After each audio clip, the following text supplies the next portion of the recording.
Have you ever wanted your secret crush to turn into an obsessed demon lover who tears someone else's life apart brick by brick? No? Well, the protagonist of Obsession wasn't even asked. He just snapped a wand from a crunchy esoteric hippie shop and signed his own death warrant for a beautiful, gooey, and very fleshy demise. Welcome to a movie where "I love you more than anyone in the world" sounds like a clinical diagnosis, and a date turns into an interrogation scene with elements of root canal surgery without anesthesia. Looking at this film, you realize that director Cary Barker either woke up in a cold sweat himself from the thought of his crush reciprocating 24/7, or he just decided to torture the TikTok generation who are too terrified to even approach a cute barista.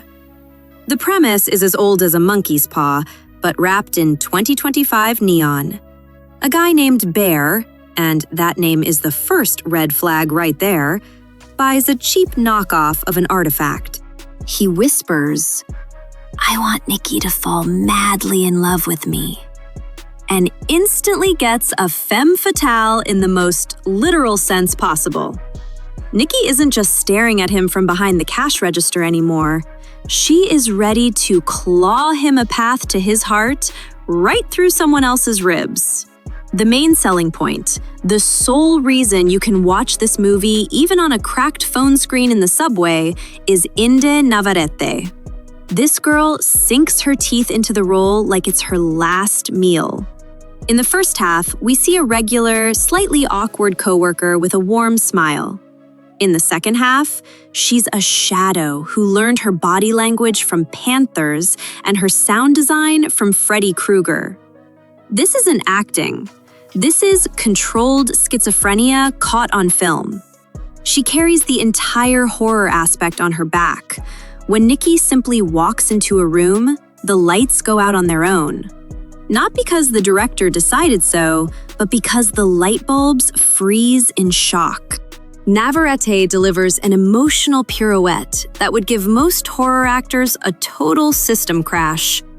She simultaneously terrifies you, makes you feel pity, and forces you to laugh when her character absolutely obliterates the protagonist's logic. And this brings us to the most questionable part: Bear's behavior. Our buddy failed his survival test right at the starting line. Okay, you've been dreaming about this girl for ages. She suddenly starts stalking you like a Terminator holding a bouquet. You chalk it up to a quirky charm. Then she shows up in your bedroom at 3 a.m. uninvited. You sit there, drinking tea. Then she smiles at a dead hamster with an expression that says, "We just fed him." You lock the door, but you don't call the cops. Then comes the infamous piña colada scene, during which the theater audience, legend has it, started choking on their popcorn in unison. And only then does it finally click for him. Man, maybe I shouldn't have snapped that wand. This guy's endurance spectrum belongs in the Guinness World Records. "I don't buy it," the audience says.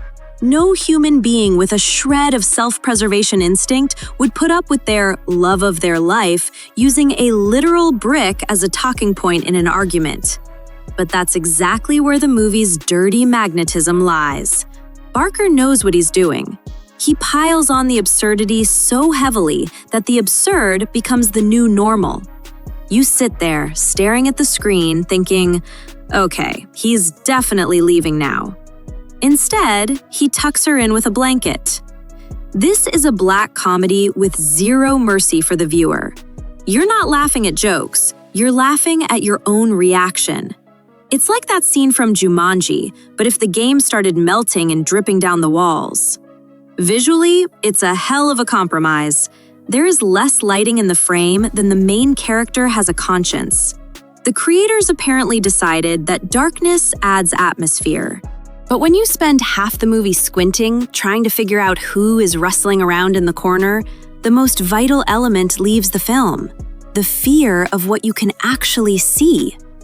Shadows stop working when they drown out every single pixel. Nevertheless, the cinematography in confined spaces feels like a psychological evaluation. The constant slow zooms into Nikki's face while she says, "I just want to be with you," turn a basic phrase into a lecture on personal boundaries by Hannibal Lecter. The script, for its part, plays along with the audience, but does it cleverly. Yes, the narrative seams are showing. The second act sags so hard it touches the floor. Some explanations of what's happening, well, it's magic, don't worry about it, look downright lazy. But once the movie barrels into its final third, you start forgiving it for everything. Because the last 20 minutes are a total meat market explosion laced with dark humor. Barker spares no one. The Jenga game scene will make you fear wooden blocks for the rest of your life. And the use of the brick has already entered the pantheon of murder weapons on a Mortal Kombat level. The comedic moments are a whole different story. These aren't stupid filler bits to stretch the runtime. The protagonist's friend, played by Cooper Tomlinson, drops lines that cause so much hysteria in the theater it disrupts the horror. Especially when he looks at a monster screaming blood and calmly says, "Dude, she's just a sociopath. You'll get used to it." This balance between gore that makes you gouge your eyes out and giggle-induced stomach cramps is a high-wire act without a safety net, and Barker nails the landing. Why does all of this work despite plot holes the size of a crater? Because Obsession is an honest movie. It doesn't pretend to be A24 art house. It says, look, I am a dumb, creepy, beautiful spectacle about why you need to word your wishes carefully. The focus on the chemistry between Johnston and Navarrete is the anchor. You actually believe that this guy, with all his social anxiety, is permanently stuck in the meat grinder. He doesn't run away because, for his generation, just saying hi is way scarier than witnessing a slaughterhouse scene in the kitchen. For genre fans, this is a feast. For the casual viewer, it's a nervous breakdown with a side of pleasure.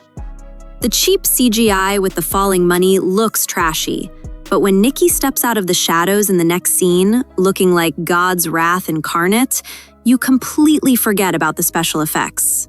This is a movie about loneliness, about how the fear of being rejected is stronger than the fear of being smothered in your sleep, about how perfect love is when your girlfriend stands in the corner of your bedroom, breathing like a freight train, and whispers, "I just want us to become one."